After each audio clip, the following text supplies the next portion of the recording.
जिनेन्द्र।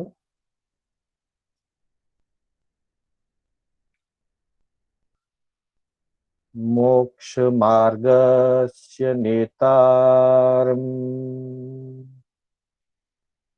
भेतारम् कर्म भूभृता ज्ञातारम् विश्वतत्त्वानाम्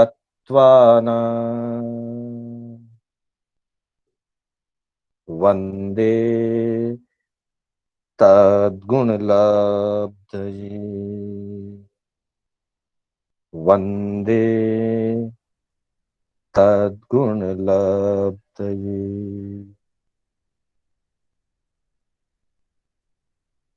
अनंत उपकारी, आस्था के आयाम, चरम तीर्थंकर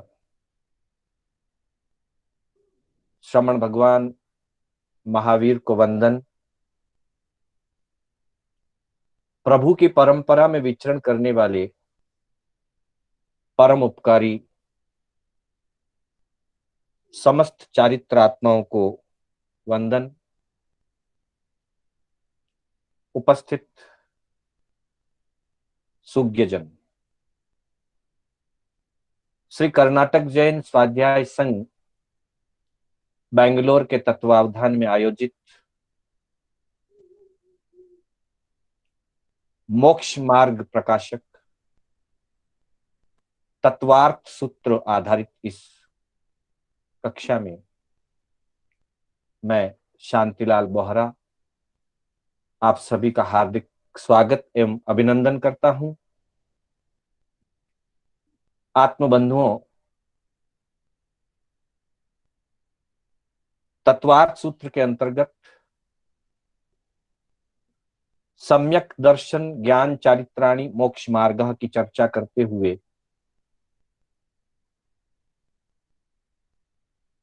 जीवादि 9 तत्वों का परिचय अलग अलग अपेक्षाओं से आचार्य उमा स्वाति जी ने करवाया। साथ ही विभिन्न अपेक्षाओं से जीव अजीव आदि के स्वरूप को व्यक्त किया। 5वें अध्याय के अंतर्गत अजीव स्वरूप की चर्चा चल रही है और अजीव स्वरूप के अंतर्गत द्रव्यों के परिणमन, स्कंद आदि की रचना, बंध के नियम आदि चर्चा हमने कल की थी। आज हम द्रव्य के स्वरूप की चर्चा करेंगे, गुण और पर्याय की चर्चा करेंगे। 37वें से 40वें सूत्र की चर्चा का आज लक्ष्य है। तो एक बार मूल सूत्रों का उच्चारण।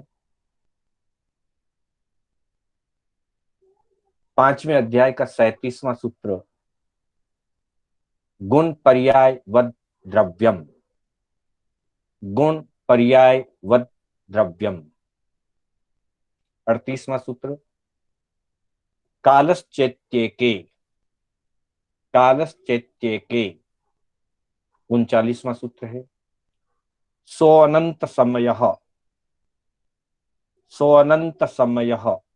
और 40वां सूत्र है द्रव्याश्रया निर्गुणा गुणाः। द्रव्याश्रया निर्गुणा गुणाः। हम एक एक सूत्र की चर्चा करेंगे। 37वें सूत्र में हम द्रव्य की चर्चा करेंगे। इससे पूर्व कल जो चर्चा हमने की थी स्निग्ध रुक्षत्वात् बंधः। स्निग्धता और रुक्षता उद्गल के स्पर्श गुण की पर्याय है जिनके आधार से बंध होता है। ये हमने कल की कक्षा में जाना। इसी को वस्तुतः यह पुद्गल का ही वर्णन चल रहा है और पुद्गल की अपेक्षा से ये कहा गया, पर समझने के लिए थोड़ा सा अगर हम इसको अपने ऊपर घटित करें, स्निग्धता का मतलब होता है चिकना, जिसको स्नेह बोलते हैं। स्नेह, स्नेह शब्द से ही स्निग्ध शब्द बना है, और स्नेह शब्द को अध्यात्म की भाषा में, जैन दर्शन की भाषा में राग कहते हैं। किसी के साथ हमारा स्नेह है अर्थात राग है। और रुक्ष का मतलब होता है रूखापन, जिसे जैन दर्शन की भाषा में जीव की अपेक्षा से अगर देखा जाए तो द्वेष कहते हैं। पुद्गल का बंध पुद्गल की अपेक्षा से होता है, पुद्गल के गुणों के आधार से होता है, ये हमने कल चर्चा करी। आज इन्हीं शब्दों को हम अपने ऊपर, अर्थात राग और द्वेष से बंधन होता है, राग और द्वेष से कर्मों का बंधन होता है जीव के। और जितना राग द्वेष ज्यादा होगा उतना ही कर्मों का बंधन ज्यादा होगा। हमें अगर कर्म बंधन से बचना है, हमें अगर कर्म बंधन को कम करना है और बंधे हुए कर्मों को घटाना है, निर्जरित करना है, तो हमारे लिए ये दो शब्द राग और द्वेष, ये दो भाव, राग और द्वेष भाव, इनको घटाना होगा। जितना जितना हमारा राग द्वेष कम होगा उतना हमारा कर्म बंधन कम होता जाए। न मात्र नया कर्म बंधन कम होगा, बल्कि जो पूर्व बंधे हुए कर्म हैं वे भी रस से, स्थिति से, आदि से वो हल्के होते जाएंगे और उनकी निर्जरा भी होती जाएगी। कल एक सूत्र था, न जगन्य गुणा नाम, जहां रुक्षता और स्निग्धता अत्यंत क्षीण दशा में होती है, अत्यंत प्रारंभिक दशा में होती है, मतलब सबसे हल्का रुक्ष और स्निग्ध एक गुणात्मक, एक अंश अगर रुक्षता और एक अंश स्निग्धता होती है, तो हमने कल 33वें सूत्र में पढ़ा था, न जगन्य गुणाना। जगन्य स्थिति की रुक्षता में और जगन्य स्थिति की स्निग्धता में बंध नहीं होता है। ये पुद्गल के हैं, पुद्गल की अपेक्षा से ही कहे, पर हमें इससे कुछ संदेश मिलता है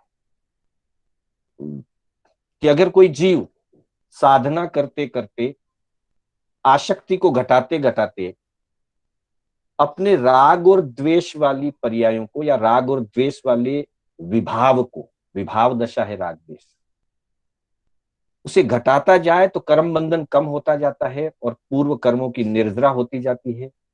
पूर्व कर्मों के जो प्रगाढ़ रस है, दीर्घ स्थिति है, गाढ़ रस है, वो भी कम होते जाते हैं। और राग द्वेष को घटाते घटाते अगर न्यूनतम अवस्था में पहुंच जाए, मोह की न्यूनतम अवस्था में पहुंच जाए,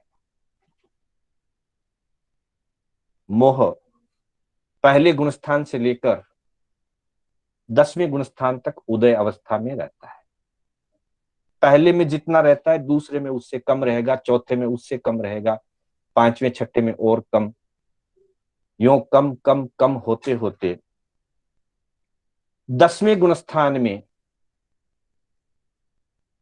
28 मोहनीय कर्म की जो प्रकृतियां, उसमें से एक प्रकृति रह जाती है सिर्फ, हल्का सा संज्वलन लोभ। 10वें गुणस्थान में सिर्फ एक प्रकृति का ही उदय होता है और बाद में मोहनीय कर्म का उदय नहीं। अर्थात मोह की उदय अवस्था घटते घटते 10वें गुणस्थान पर जब पहुंचती है तो जगन्य स्थिति में आ जाती है। उदय की गाढ़ता या प्रकृति की संख्या आदि की दृष्टि से, और उसको नाम भी सूक्ष्म संप्राय, अर्थात मोहनीय की सूक्ष्म अवस्था, मतलब अत्यंत सूक्ष्माति सूक्ष्म अवस्था मोह कर्म के उदय की जो है वो 10वें गुणस्थान। और आगमकार या कर्म ग्रंथ का वर्णन है कि 10वें गुणस्थान में मोहनीय कर्म का बंध नहीं होता है। अर्थात जो चीज अपने अत्यंत सूक्ष्म स्थिति में आ जाती है, अत्यंत क्षीण दशा में आ जाती है, फिर वो अपने परिवार को नहीं बढ़ाएगा। मोहनीय 10वें गुणस्थान में इतनी क्षीण दशा में, क्षीण का मतलब यहां 12वें गुणस्थान को क्षीण का है वो पूर्ण क्षय की अपेक्षा से, और 10वें को जो सूक्ष्म संप्राय का है मतलब बहुत पतला, बहुत ही हल्का, एकदम लास्ट दशा का मोह 10वें गुणस्थान में उदय रूप रहता है। और 10वें गुणस्थान में मोहनीय कर्म का बंध नहीं होता। सामान्य नियम तो यह है कि जिस गुणस्थान में मोहनीय कर्म के जिन जिन प्रकृतियों का उदय रहता है उस अवस्थाओं का बंध होता है। पहले गुणस्थान में अनंतानुबंधी का उदय है तो पहले गुणस्थान में अनंतानुबंधी का बंध होता है। जहां जिस प्रकृति का उदय है, 9वें गुणस्थान में वेदों का उदय है, स्त्री वेद, पुरुष वेद, नपुंसक वेद, 9वें के आखिर में अवेद दशा आती है, तो जहां तक जिसका उदय होता है वहां तक उसका बंध होता है। ये सामान्य नियम है मोहनीय कर्म के लिए। परंतु 10वें गुणस्थान में मोहनीय का उदय तो है पर बंध नहीं। क्यों नहीं है? क्योंकि मोहनीय इतना पतला हो जाता है, जैसा कि अजीव के लिए कहा कि न जगन्य गुणा नाम। जब जगन्य स्थिति की रुक्षता या स्निग्धता होती है तो उनमें आपस में बंध नहीं होता। तो वैसे ही मोहनीय की जब इतनी जगन्य स्थिति आ जाती है कि उदय तो है पर हल्का, बहुत हल्का उदय, तो मोहनीय कर्म का बंध नहीं होता है। और जैसे ही 10वें से 12वें में चला जाए, क्षीण दशा हो गई, मोहनीय खत्म हो गई, उसके बाद विशेषतः किसी भी कर्म का बंध नहीं होता है। हालांकि एक सातावेदनी कर्म का बंध होता है पर वो नहीं के समान है। एक समय बंद होता है, अगले समय में उदय होकर के चला जाता है, वेदन होकर के निकल जाता है। तो बंधुओं, हमें इन दो सूत्रों से, 32वें और 33वें सूत्र से हमें यह संदेश मिलता है कि हमें अपने जीवन में ज्ञान, दर्शन, चारित्र की आराधना से, श्रद्धा से, विनय से, प्रभु के गुणगान से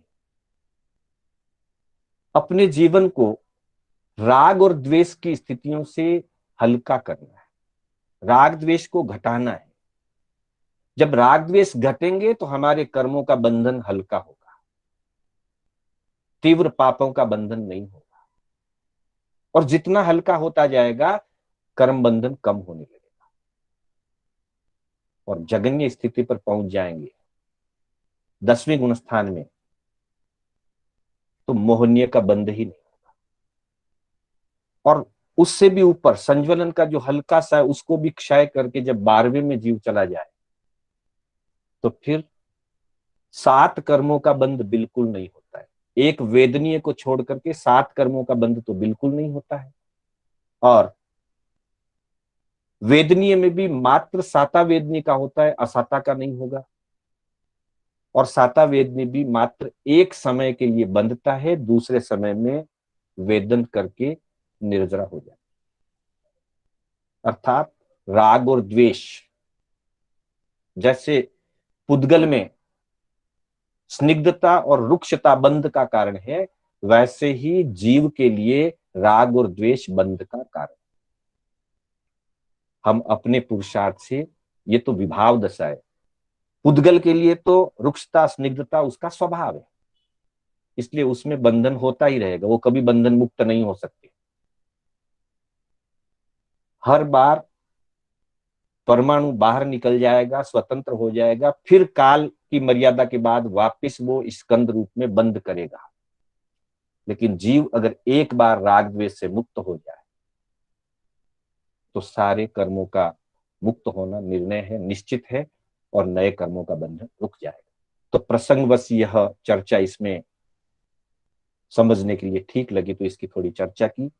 अब हम 37वें सूत्र की तरफ आगे बढ़ते हैं। गुण पर्याय वद द्रव्यम। गुण पर्याय वद द्रव्यम अर्थात द्रव्य का क्या स्वरूप है, या द्रव्य किसे कहते हैं, या द्रव्य में क्या क्या होता है, इस बात को सामने रखते हुए बताया गया है गुण पर्याय वद द्रव्यम। यानी कि द्रव्य उसे कहा जाएगा जिसमें गुण और पर्याय, ये दो चीजें जिसमें होती है, उसे द्रव्य कहते हैं। या यूं कह दें कि द्रव्य में गुण और पर्याय होते हैं, एक ही बात है। उत्तराध्ययन सूत्र के अंदर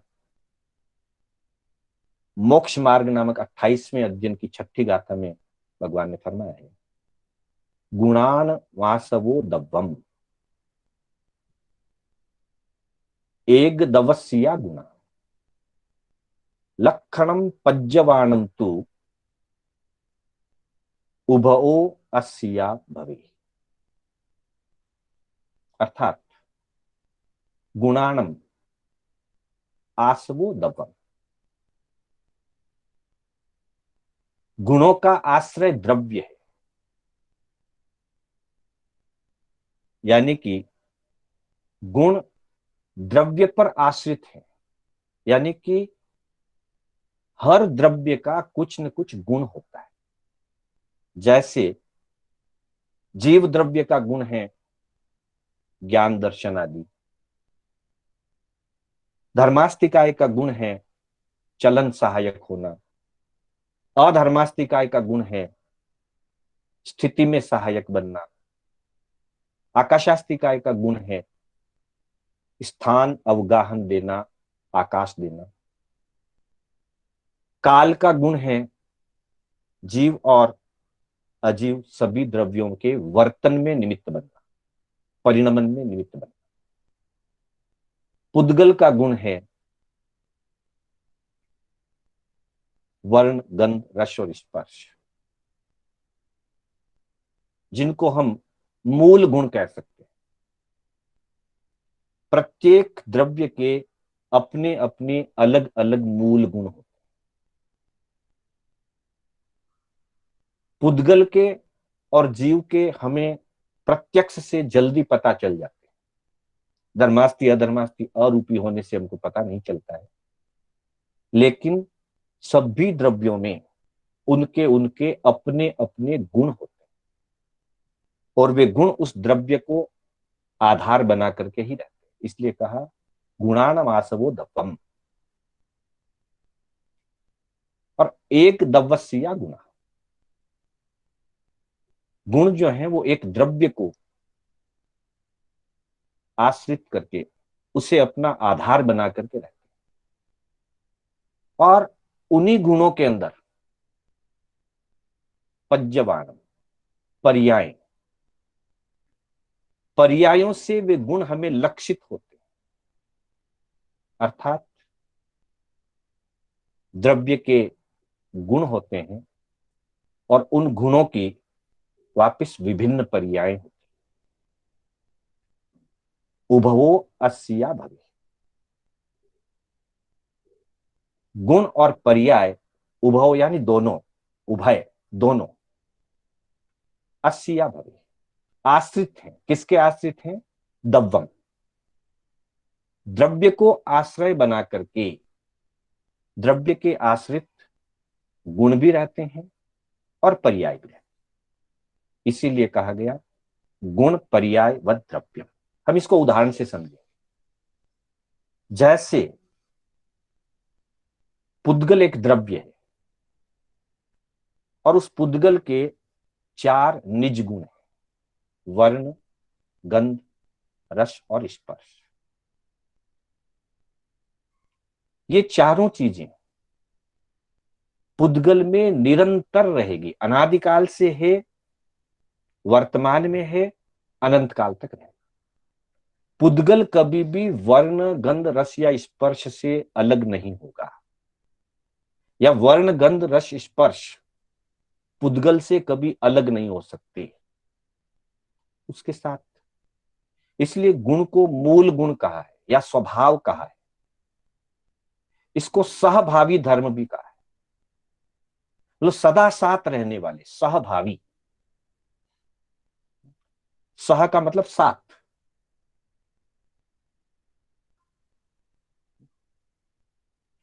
जो सदा साथ रहता है उसे सहभावी कहते हैं। तो गुण जो हैं वो किसी भी वस्तु के मूल गुण या स्वभाव कहलाते हैं, या सहभावी धर्म कहलाते हैं। जैसे जीव के लिए ज्ञान आदि गुण है, ज्ञान, दर्शन, सुख और शक्ति। ज्ञान, दर्शन, सुख और शक्ति,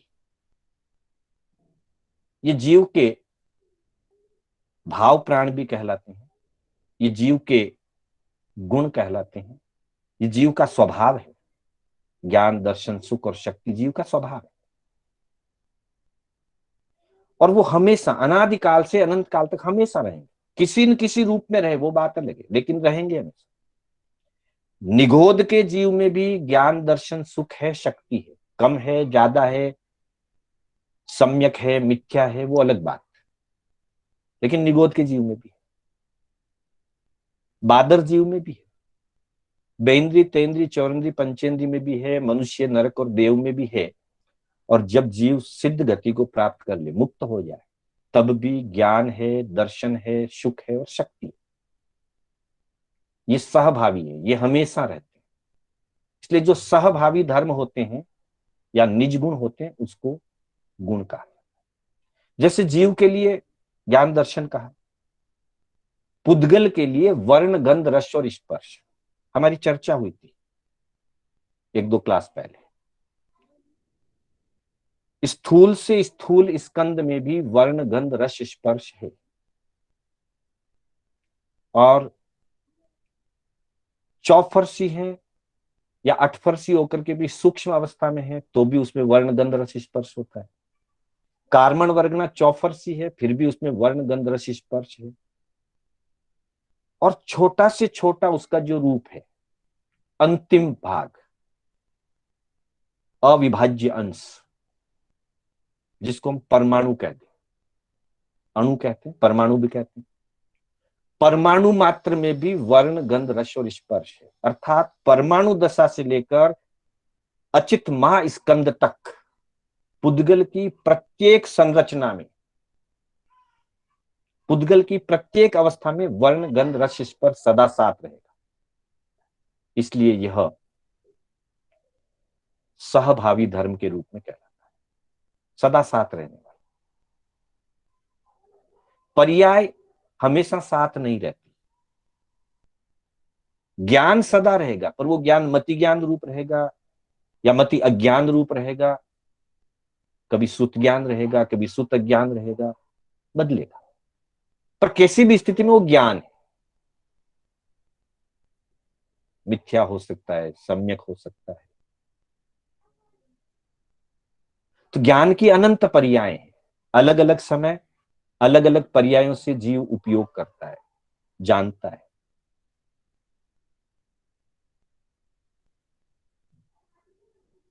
इसलिए जो क्रमिक अवस्था है जो क्रम भावी धर्म है, अभी है फिर चेंज होगा, फिर है फिर चेंज होगा, फिर है फिर चेंज होगा, बदलता जाएगा, उस बदलती हुई अवस्थाओं को पर्याय कहते हैं।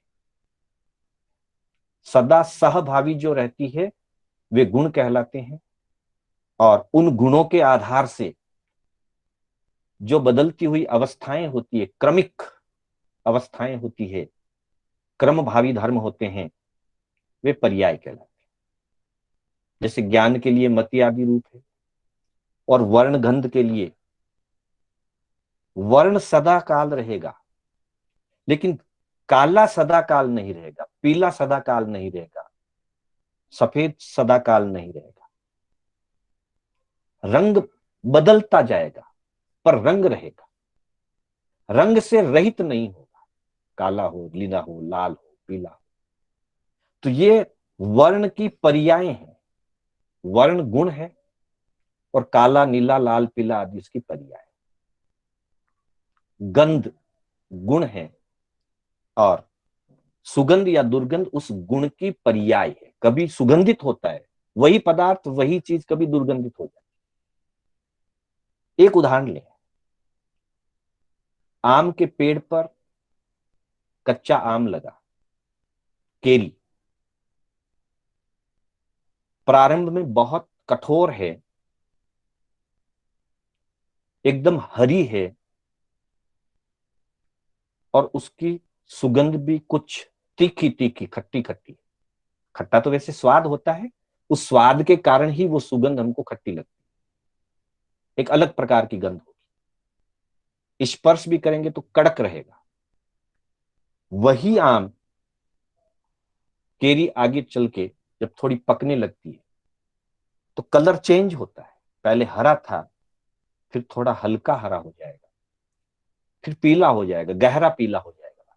अच्छा पक गया, पीला, गहरा पीला हो गया।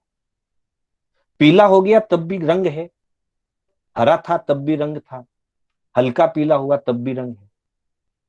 फिर भी किसी ने उसका प्रयोग नहीं किया, उपयोग नहीं किया, तो आगे चलकर काला हो जाएगा। ये बदलती हुई क्रमिक अवस्थाएं हैं, हरा, पीला, ज्यादा पीला, थोड़ा काला, पूरा काला। पर सभी अवस्थाओं में वर्ण गुण है, वर्ण बदल रहा है पर वर्ण है। तो जो बदल रहा है उसको पर्याय कहा जाता है, और जो कायम है उसे गुण कहा जाता है। और ये दोनों ही चीजें द्रव्य आश्रित है। मूल आधार है वस्तु, वस्तु पर आधारित है उसके गुण, और गुण की जो क्रमिक अवस्थाएं हैं उसको कहा जाता है पर्याय। इसलिए कहा गुण पर्याय व द्रव्यम। गुण और पर्याय से युक्त होता है वो द्रव्य कहलाता है, या द्रव्य में गुण और पर्याय दोनों रहती है। इसलिए द्रव्य की परिभाषा दी, गुण एवं पर्यायों का धारक, या गुण एवं पर्यायों का आधार। गुण और पर्याय जिसको आधार करके रहती है उसको द्रव्य कहते हैं, अथवा गुण और पर्यायों को जो धारण करता है उसे द्रव्य। गुण सदा सहभावी है और वो वस्तु का मूल स्वभाव है। पर्याय क्रम भावी अवस्था है, यह वस्तु की बदलती हुई अवस्था है, इसलिए वो मूल स्वभाव नहीं, बदलती हुई अवस्था है। जैसे जीवत्व उसका गुण है, पर जीव कभी देव बनता है, कभी नरक बनता है, तो ये उसकी अवस्थाएं हैं, ये भी पर्याय है। अभी हम मनुष्य पर्याय में, कभी हम देव पर्याय में थे, कभी हम तिर्यंच पर्याय में थे, कभी हम नरक पर्याय में थे। मनुष्य में भी वापस पर्याय बदलती जाती। कभी हम बच्चे थे, फिर हम युवा थे, आज हम प्रौढ़ हैं, कल हम वृद्ध हो जाएंगे, पर्याय बदलती है। तो द्रव्य के आधार पे, द्रव्य को आधार बना करके गुण और पर्याय रहती है। उस आधारभूत वस्तु को द्रव्य कहते हैं, जो गुण और पर्यायों को धारण करके रहता है। इस तरह से 37वें सूत्र में कहा गुण पर्याय व द्रव्य। अगला 38वां सूत्र हम लेने जा रहे हैं। 38वें सूत्र में आचार्य फरमाते हैं कालश्चेत्य के। ये थोड़ा विशेष लग रहा है। सारे द्रव्यों की चर्चा हो गई, सारे द्रव्यों के उपकार बता दिए, काल के भी उपकार वर्तना आदि बता दिया, परत्व अपरत्व सब बता दिया, वर्तना परिणाम परत्वा परत्वेच कालस्य। पर नाम रूप से अभी तक इन 37 सूत्रों में कहीं पर भी काल द्रव्य ऐसा शब्द नहीं आया। पहले सूत्र में अजीव काया कह करके 5वें अध्याय का पहला सूत्र, अजीव काया धर्मा धर्माकाश पुद्गला, वहां पे धर्म अधर्म आकाश और पुद्गल 4 का नाम दिया। और फिर अगले सूत्र में जीवाश्च द्रव्याणी या द्रव्याणी जीवाश्च, ये सब द्रव्य हैं और जीव भी द्रव्य। 5 द्रव्यों का नाम बता दिया, 5 द्रव्यों का उल्लेख किया, पर काल को द्रव्य रूप से अलग से उल्लेख इतने सूत्रों में नहीं आया। और यहां फरमाते हैं कालश्चेत्य के, कालः च इति, और काल भी है, क्या है, द्रव्य है। ऊपर द्रव्य की चर्चा चली थी, द्रव्यम, द्रव्यम शब्द को साथ जोड़ करके इसको पढ़े। 37वें सूत्र में दिया गुण पर्यायवत द्रव्यम, और 38वें सूत्र में बता दिया कालः च इति, और काल भी है, द्रव्य है, पर लास्ट में एक शब्द दिया एके। इस एके शब्द से मान्यता भेद बता दिया कि एक एक आचार्य इसको काल को द्रव्य रूप मानते हैं, स्वतंत्र द्रव्य रूप मानते हैं। और इसका मतलब यह हुआ कि एक एक आचार्य नहीं भी मानते। नहीं मानने का मतलब काल को नहीं मानते ऐसी बात नहीं। काल चूंकि अस्तिकाय नहीं है, काल समूह नहीं है, इसलिए इसको उस रूप में नहीं मानते, वो उस रूप का नहीं है। पर कुछ आचार्य फिर उसको मानते भी नहीं कि जब उसका कोई स्वरूप नहीं है, उसके कोई अणु नहीं है, उसके अणुओं का कोई समूह नहीं है, तो काल है क्या? काल एक अनुभूति मात्र है। समय एक अनुभूति, वास्तव में अनुभूति है। समय व्यतीत हो रहा है, हमें अनुभव होता है। परंतु श्वेतांबर आगम में अनुयोग द्वार सूत्र के अंदर प्रभु के पास पृच्छा कि अनुयोग द्वार में एक नाम अधिकार का अध्ययन है, और उस नाम अधिकार के अध्ययन में 218वां सूत्र भगवान से पूछा से किम तम दव्व नामी, द्रव्यों के नाम क्या क्या है? प्रभु ने उत्तर फरमाया दव्व नामे छव्वीहे पनत्ति, द्रव्यों के नाम या नाम वाले द्रव्य छव्वीहे पनत्ति 6 प्रकार के बताए गए। तंजा वो इस प्रकार, धम्मत्थिकाये, अधम्मत्थिकाये, आगासत्थिकाये, जीवत्थिकाये, पोगलत्थिकाये, अद्धा समएय सेतम दव्व नामी, ये द्रव्य नाम है या द्रव्यों के नाम है। धर्मास्तिकाय, अधर्मास्तिकाय, आकाशास्तिकाय, जीवास्तिकाय, पुद्गलास्तिकाय और अद्धा समय। समय को जैन आगमों में अद्धा समय नाम दिया है, और अद्धा समय के फिर समय आवली का आदि विभिन्न भेद प्रभेद बताए, जो अगली व्याख्या में हमारे सामने आएंगे। तो अनुयोग द्वार सूत्र के अंदर 6 प्रकार के द्रव्यों के नाम बताएं कि 6 प्रकार के द्रव्य होते हैं। फिर भी हो सकता है तत्वार्थ सूत्र लगभग 1800 से 2000 साल पहले की रचना है। उस समय जो आचार्य जैन दर्शन के जो आचार्य उस समय थे, भगवान महावीर के निर्वाण के बाद का पीरियड 500-600 साल का, 700 साल का हो सकता है। उस समय कुछ आचार्य द्रव्य को स्वतंत्र रूप से नहीं मानते, इसलिए इस सूत्र में एक के शब्द लगाया है, कालः च इति एके। काल भी द्रव्य है और काल एक द्रव्य है, ऐसा एक एक आचार्य कहते हैं। तो निश्चित रूप से जिस समय यह सूत्र रचा है, ऐसा लगता है, ऐसा आभास होता है कि उस समय, आज ऐसी नहीं है। आज तो हम स्पष्ट रूप से छह द्रव्य की बात, श्वेतांबर आगमों में छह द्रव्य की बात, पर हो सकता है उस समय देश काल की स्थिति से किन्हीं किन्हीं आचार्यों ने काल को स्वतंत्र द्रव्य रूप ना गिना, और न गिनने के पीछे कारण मूल यही है कि इसमें कोई प्रकार के अणुओं का समूह नहीं होता। बाकी काल है, काल के गुण बताए हैं, वर्तन आदि गुण बताए हैं, वर्तना परिणाम क्रिया परत्वा परत्वेच कालस्य, ये सारी चीजें बताई गई है। तो काल एक द्रव्य है।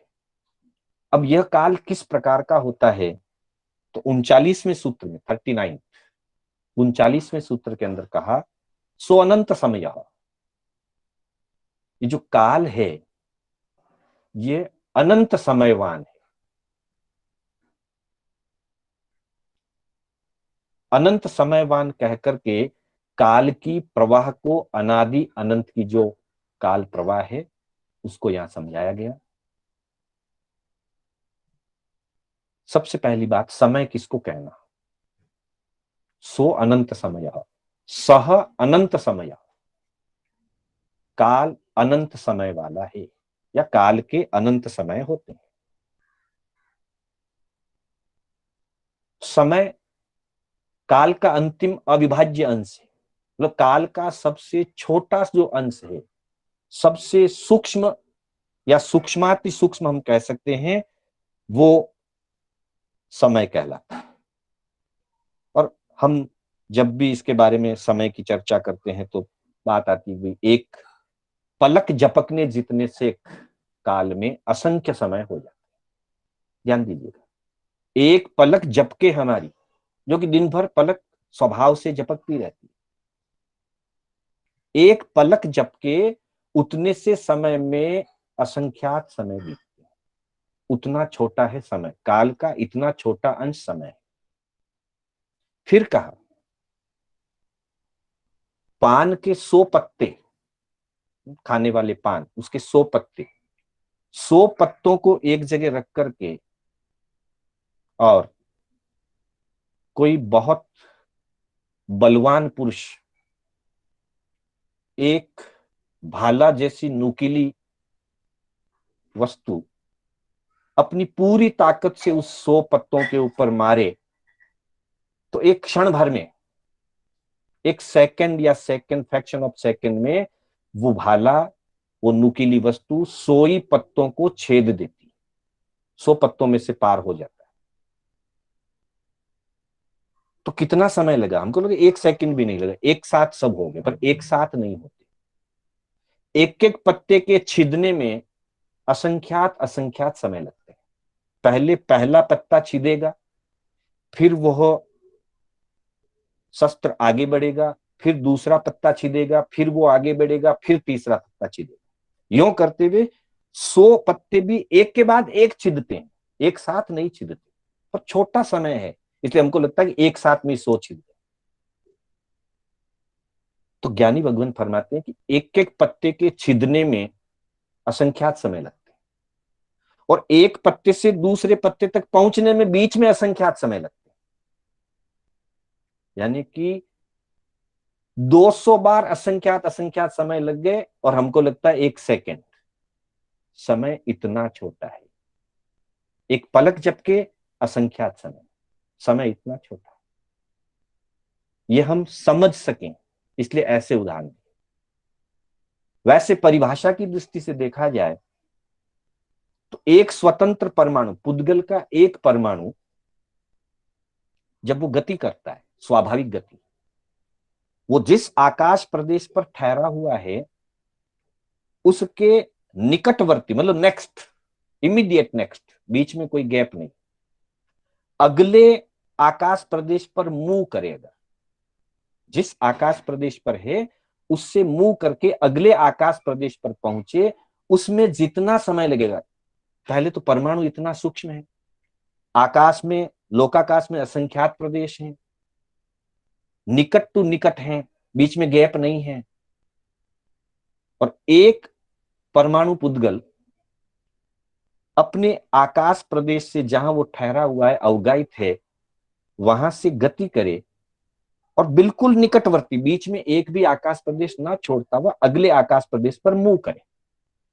ये दुनिया की सबसे छोटी यात्रा होगी, ध्यान देना, दुनिया की किसी भी अपेक्षाओं से ये सबसे छोटी यात्रा है, इससे छोटी यात्रा नहीं होती, इससे छोटी चलन क्रिया नहीं होती। एक आकाश प्रदेश से इमीडिएटली दूसरे आकाश प्रदेश पर पहुंचा, उसमें जितना समय लगता है वो एक समय है।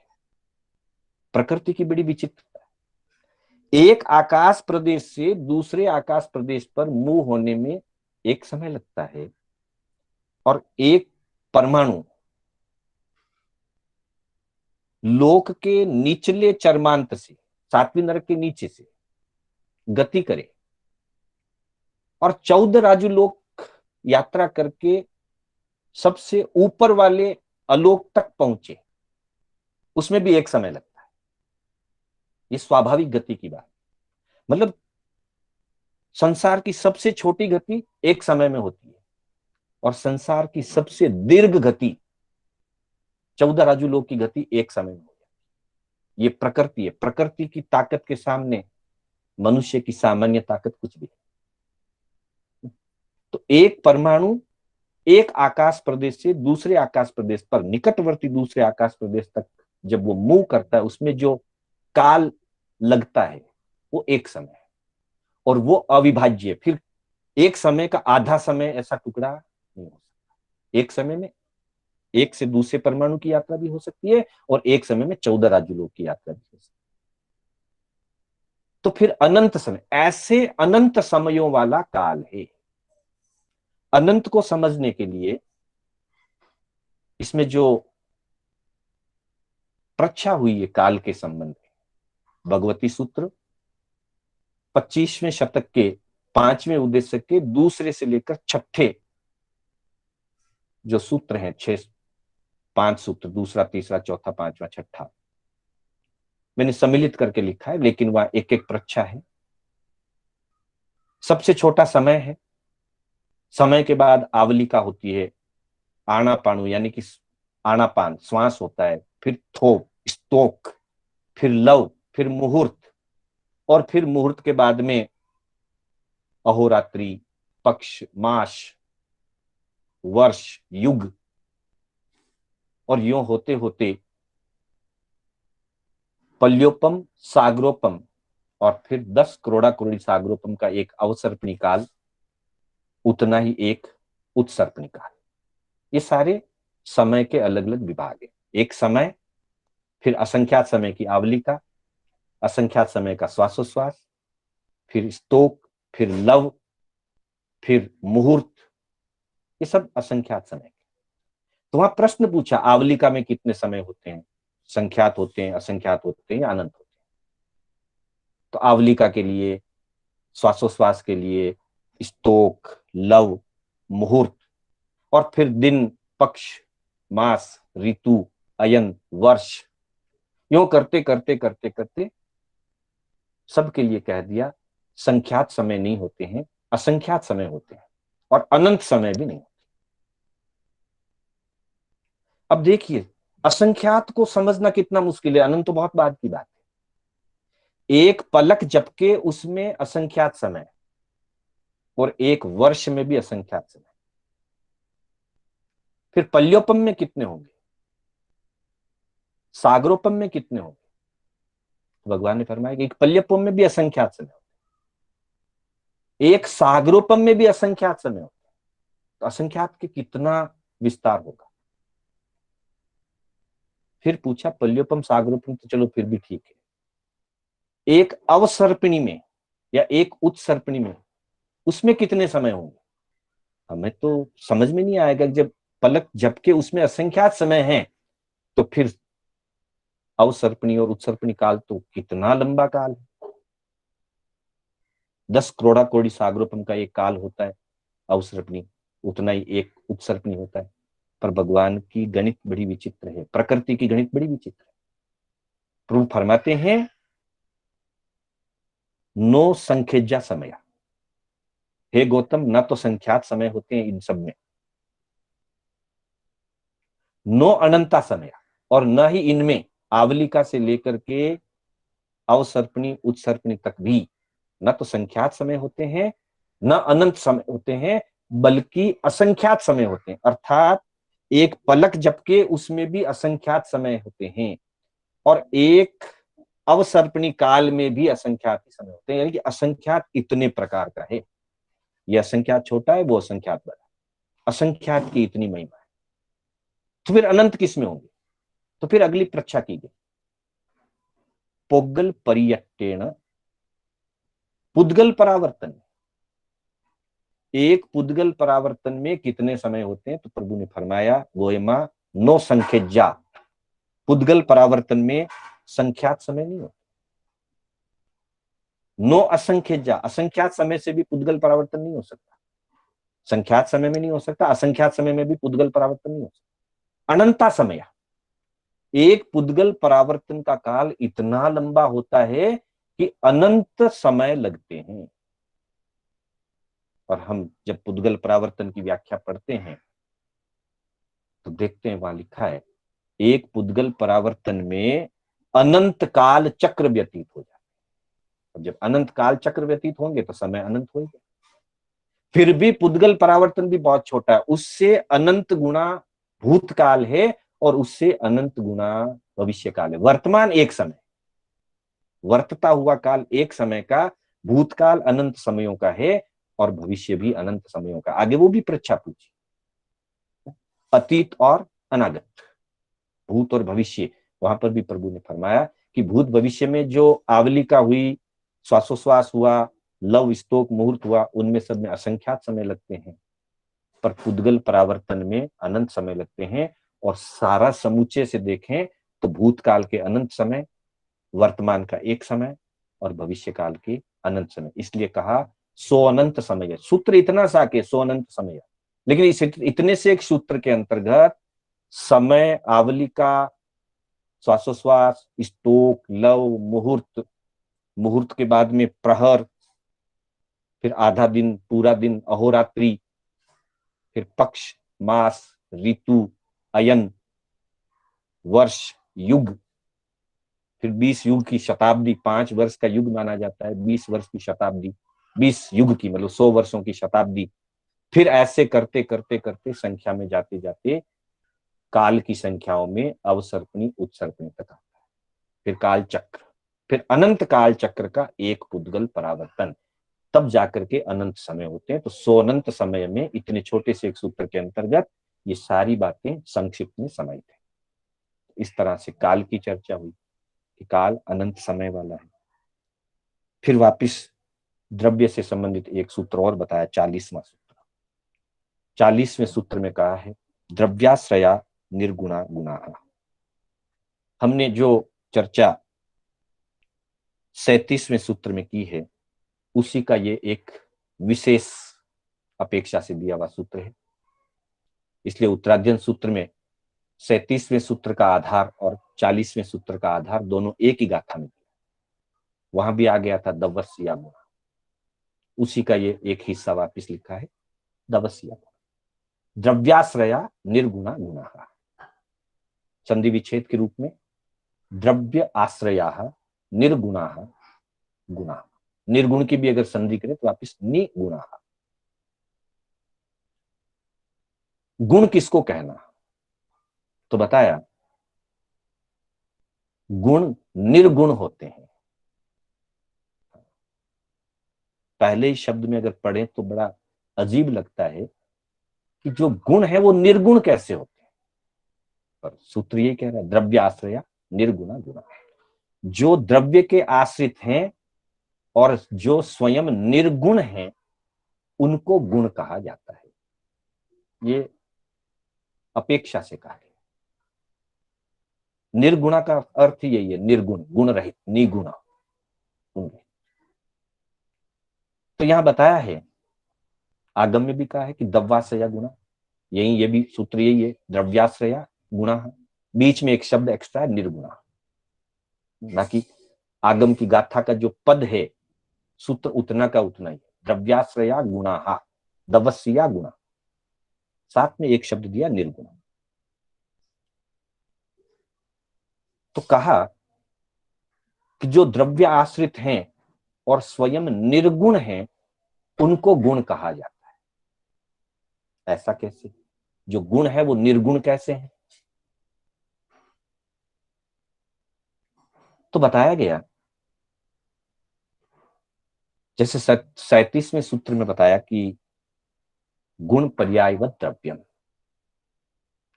द्रव्य के गुण होते हैं और गुण की पर्यायें होती है। उसी बात को पुष्ट करने के लिए निर्गुणा शब्द है। यानी कि वर्ण, गंध, रस और स्पर्श जो हैं, या ज्ञान, दर्शन, सुख और शक्ति, ये जो निज गुण कहे गए हैं पुद्गल के और जीव के, वो द्रव्य आश्रित होते हैं। जीव द्रव्य के गुण जीव द्रव्य पर आश्रित हैं, पुद्गल द्रव्य के गुण पुद्गल द्रव्य पर आश्रित। अब जैसे मान लीजिए पुद्गल का गुण है वर्ण, तो वर्ण का गुण क्या है? इसलिए कहा कि वर्ण निर्गुण होता है। वर्ण का कोई गुण नहीं होता। वर्ण अपने आप में गुण है, स्वयं गुण है, पर उसका फिर कोई नेक्स्ट गुण नहीं है, उसकी नेक्स्ट पर्याय होती है। अगर उसको भी गुण कह दिया गया, नीला, लाल, पीला को, या मीठा, कड़वा, कसाइला को, रस गुण है, लेकिन तीखा, कड़वा, कसाइला ये रस की पर्याय हैं, रस की अवस्थाएं हैं, ये गुण नहीं। क्योंकि गुण जो होते हैं वो सदा काल कायम रहते हैं, और लाल, पीला, नीला बदलता है, सदा काल लाल लाल नहीं रहेगा। जैसे जैसे पुद्गलों की रचना बदलेगी, संयोग होगा अन्य अन्य चीजों के साथ, वैसे वैसे या काल के आधार से, स्वभाव से, परिणमन से बदल जाएगा।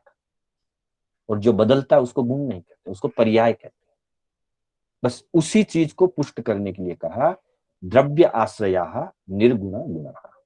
जो द्रव्य के आश्रित हैं वो गुण हैं, पर वो स्वयं निर्गुण हैं, उनके फिर गुणों के गुण नहीं होते, गुणों की पर्यायें होती।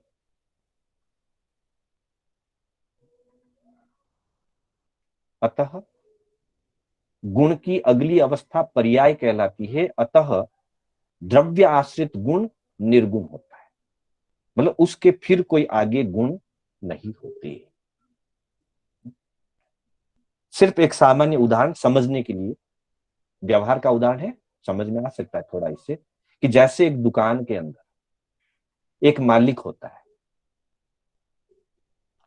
उस मालिक के अंडर में 4 व्यक्ति हैं या 4 पार्टनर हैं। अगर 4 पार्टनर हैं तो फिर मालिक नहीं होगा, और अगर मालिक है तो 4 उसके अंडर में नौकर होंगे। अब 4 की जगह 40 भी हो जाए तो सब नौकर ही है, मालिक कोई नहीं होगा बीच में, मालिक एक ही। नौकर का नौकर नहीं है, मालिक का नौकर है। नौकर के नीचे काम करने वाला भी जो नौकर है वो मालिक का ही नौकर है, नौकर का नौकर नहीं। भले उसके अंडर में काम कर रहा है, पर नौकर किसका है? इसलिए जो नौकर है वो मालिक नहीं होगा कि फिर ये सेकंड लेवल का मालिक हो गया इसलिए थर्ड लेवल वाले इसके नौकर हो गए, ऐसा। उसी अपेक्षा की ये बात है कि द्रव्य के गुण होते हैं, द्रव्य के आश्रित से गुण होते हैं, और गुणों के फिर गुण नहीं होते, गुणों की फिर पर्याय होती, बदलती हुई अवस्थाएं। उस अपेक्षा से कहा गया द्रव्याश्रया निर्गुणा गुणा। तो इस तरह से आज के विषय को हम समाप्त करेंगे, समय भी होने आ रहा है। 1-2 सूचनाएं विशेष रूप से आपको देनी है। तब तक क्लास में बने रहिए। पहली सूचना, कल चातुर्मासिक पक्की है। हमें अपने पापों की आलोचना करनी है।